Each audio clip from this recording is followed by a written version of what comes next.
अध्यक्ष महोदय, मूळ मुद्दा झाला आता. प्रश्न क्रमांक 15,677. अध्यक्ष महोदय वितरित केल्याप्रमाणे. अध्यक्ष महोदय, खर तर मंत्री महोदयांनी हा प्रश्नाचं उत्तर वाचलं, प्रश्न वाचला की नाही मला डाऊट आहे. कारण 1, 2, 3, 4 मी तर उत्तर देत नाही, पण शेवटचं फक्त उत्तर मी तुम्हाला विचारतो की तुम्ही तुमच्या खात्याला जाब विचारून ठेवा. काय उत्तर आपण दिलंय? महाराष्ट्र सागरी मासेमारी अधिनियमन 1981 सुधारित 2021 अंतर्गत रत्नागिरी जिल्ह्यातील 9, सिंधुदुर्ग जिल्ह्यातील 19 अशा एकूण 28 परराज्यातील नौकांवर, म्हणजे रत्नागिरी आणि सिंधुदुर्ग हे परराज्य होतंय असं ते उद्बोधित होतंय. या ठिकाणी परराज्यातील थोडस सुधारणा करून घ्या, लगेच चिडू नका. चिडायला बाहेर मैदान मोकळं आहे, इथं नाही चालत ते. आणि आम्ही पण काय चिडण्यामध्ये कमी नाही. म्हणून आपल्याला जो मुद्दा उपस्थित करायचा आहे तो ह्या परराज्यातल्या बोटी येऊन आपल्याकडे मोठ्या प्रमाणामध्ये मासेमारी करतात हे आपल्याला नाकारून चालणार नाही. सरकारी म्हणून उत्तर देत असताना ठीक आहे, मी ज्या वेळेला मत्स्य विकास राज्यमंत्री होतो, दादा इथं बसलेले आहेत, तेव्हा आपण पहिल्यांदा मच्छीमार लोकांच्या अशा पद्धतीनं अनधिकृत मासेमारी करणाऱ्या लोकांना पकडण्याकरता स्पीड बोटी आपण खरेदी केल्या. आज सुद्धा आपल्या विभागाकडे 8 स्पीड बोटी आहेत की ज्यातल्या 4 केंद्र सरकारनं दिल्या आहेत, 4 राज्य सरकारनं दिल्या आहेत. अध्यक्ष महोदय, त्या 8च्या 8 आता बंद आहेत. बाहेरून येणाऱ्या बोटी ज्या असतात त्या 400-500 हॉर्स पॉवरचे इंजिन असतात, आपल्याला ते पकडणं कठीण जातं. आणि म्हणून ह्या बोटी जर खरोखर बंद असतील तर तात्काळ आपण सुरू करून त्या ठिकाणी आपल्या विभागाला आपण अलर्ट करणार का, हा एक मुद्दा. दुसरी गोष्ट, ज्या पद्धतीनं गुजरात राज्याने एक अतिशय कडक कायदा केलाय की त्यांच्या हद्दीमध्ये 12 फॅदमच्या पलीकडे जर त्यांच्या हद्दीमध्ये दुसऱ्या राज्यातल्या जर बोटी आल्या मासेमारी करण्याकरता तर ते केवळ दंडाची रक्कम लावत नाहीत, त्या मासेच्या किमती इतकी दंडाची रक्कम किंवा ते मासे जप्त करणं अशा पद्धतीचा विषय न करता त्यांनी स्वतंत्र कायदा करून त्या ठिकाणी अत्यंत कडक अशा पद्धतीची कारवाई केली. आपण त्या कायद्याचा अभ्यास करून मंत्री महोदय तशा प्रकारचा कायदा करणार का, हा दुसरा मुद्दा आहे अध्यक्ष महोदय. आणि तिसरा मुद्दा, आपण त्या काळामध्ये 3 ड्रेजर विकत घेतले होते, एक रायगड, एक रत्नागिरी आणि एक सिंधुदुर्ग. कशा करता तर मासेमारी करणाऱ्या त्या किंवा मासेमारी ज्या एरियात होते त्या ठिकाणी मोठ्या प्रमाणामध्ये सँडबार होतात आणि सँडबार झाल्यामुळं बोटी पास पण करता येत नाही आणि बोटी पार्क पण करता येत नाही, आत खूप अडकून पडतात. आणि म्हणून तेही ड्रेजर बंद झालेत. पुन्हा आपण नव्यानं हे ड्रेजर घेऊन त्या जिल्ह्यामध्ये तो सँडबार दूर करून मच्छीमारांना त्या ठिकाणी मासेमारी करणं आणि बोटी पार्किंग करणं हे आपण सोयीचं कराल का, हे माझे 3 पॉइंटेड प्रश्न. अध्यक्ष महोदय, सन्मान्य भास्कर जाधव साहेबांनी महत्वाचे प्रश्न विचारलेले आहेत. आता चिडणं आणि या प्रश्नाचा काय संबंध आहे हे आता पहिलं तर मला माहितच नाही अध्यक्ष महोदय. हे हा प्रश्न झाल्यानंतर त्याचं उत्तर समजेल. हा, आणि अध्यक्ष महोदय, हे खातं वर्षानुवर्ष आपल्या महाराष्ट्राच्या विकासाच्या दृष्टिकोनातून चालू आहे. 2014लाच हे खातं जन्माला आलं असं नाही. म्हणजे वडील या खात्याचे मंत्री पहिले होते, मग भास्कर जाधव साहेबांसारखे, म्हणजे हे प्रत्येक मंत्र्यांनी आपल्या आपल्या पद्धतीने अध्यक्ष महोदय या खात्याच्या माध्यमातून मच्छीमारांच्या साठी न्याय देण्याचा प्रयत्न वर्षानुवर्ष केलेला आहे.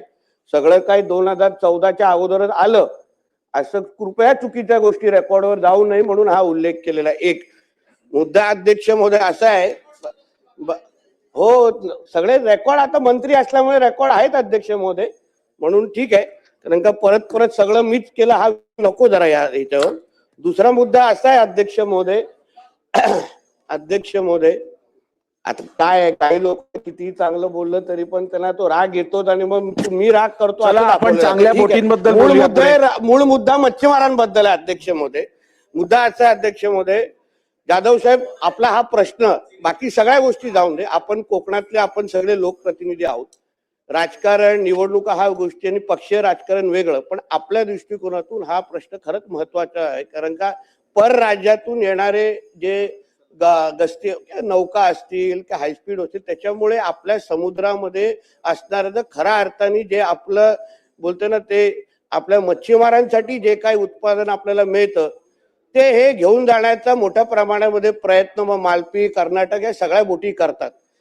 आपल्यासाठी हा प्रश्न अतिशय महत्वाचा असल्यामुळे आहे अध्यक्ष महोदय. कारण का जे काही बाहेरच्या ह्या बोटी येतात, आपल्याकडे असलेल्या ज्या गस्ती नौका आहे जाधव साहेब, ते आता लाकडी आहेत आणि लाकडी असल्यामुळे समोरच्या ज्या काही मोठ्या परराज्यातल्या जे काही मच्छीमार बोटी येतात त्या स्टीलच्याही असतात, त्याच्यामध्ये जाधव साहेब वेपनही असतात. आपल्यालाही माहिती आहे रत्नागिरी या भागामध्ये आपले जेव्हा अधिकारी त्यांना पकडायला जातात तेव्हा त्यांच्यावर हल्लेही झालेले आहेत. म्हणून आम्ही तरी ह्या 12 महिन्याच्या ह्या कारकिर्दीमध्ये जाधव साहेब आम्ही प्रयत्न असंच केलेला आहे की जास्त जास्त कारवाई ह्या गोष्टीवर कसा करता येईल. म्हणून जेव्हा मी पहिला मंत्री झालो जाधव साहेब, मी विचारलं तेव्हा ह्या ज्या लाकडी बोटी आहेत ह्याच्याने तुम्हाला पकडणं शक्य आहे का? शक्यच नाही. म्हणून आणि खरं म्हटलं तर पूर्ण आपल्या किनारपट्टीवर जे 877 किलोमीटर झालेले आहेत, फक्त 5 गस्ती नौका ह्या काहीच कामाच्या नाहीये. म्हणून 15 स्टीलच्या गस्ती नौकाची ऑर्डर आम्ही लोकांनी जाधवजी दिलेले आहेत. या महिन्यात पहिल्या 5 आपल्याला उपलब्ध होणार आहेत. त्याचबरोबर काही महिन्या अगोदर 9 मला वाटतं जानेवारीच्या जवळपास आम्ही ड्रोनची सुरक्षा पण सुरू केलेली आहे.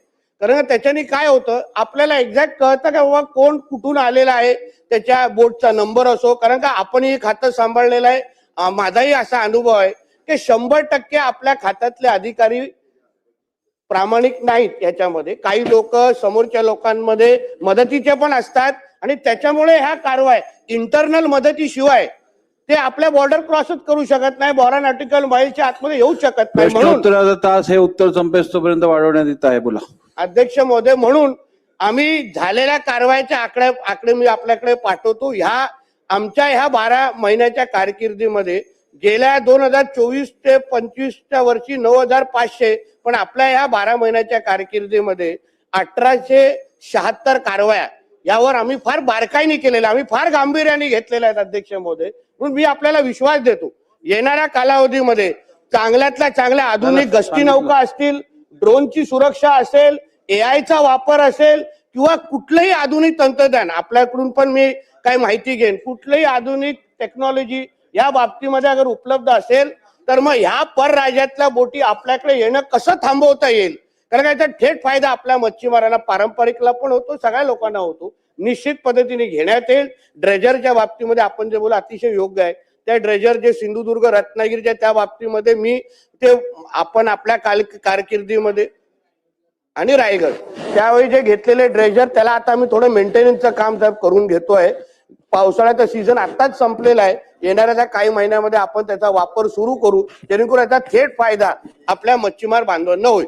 धन्यवाद. ठीक आहे. एकच मंत्री महोदय, प्रश्नोत्तर तास संपलेला आहे, परंतु एकच त्याच्यात आपल्याला सजेशन असं आहे की या गस्ती नौका ज्या आहेत आणि त्यावरती काम करणारे कर्मचारी जे आहेत त्या कर्मचाऱ्यांमध्ये किनारपट्टीवरती राहणाऱ्या स्थानिक मच्छीमार समाजातील जर युवकांना संधी दिलीत तर त्यांना किनारपट्टीची जास्त माहिती आहे आणि गस्ती नौकांवरती काम करून ते अधिक प्रभावशाली काम करू शकतील. त्यामुळे किनारपट्टीवरच्या मच्छीमार व्यवसायाशी निगडीत असणाऱ्या तरुणांना या गस्ती नौकांवरती काम करायची संधी द्यावी.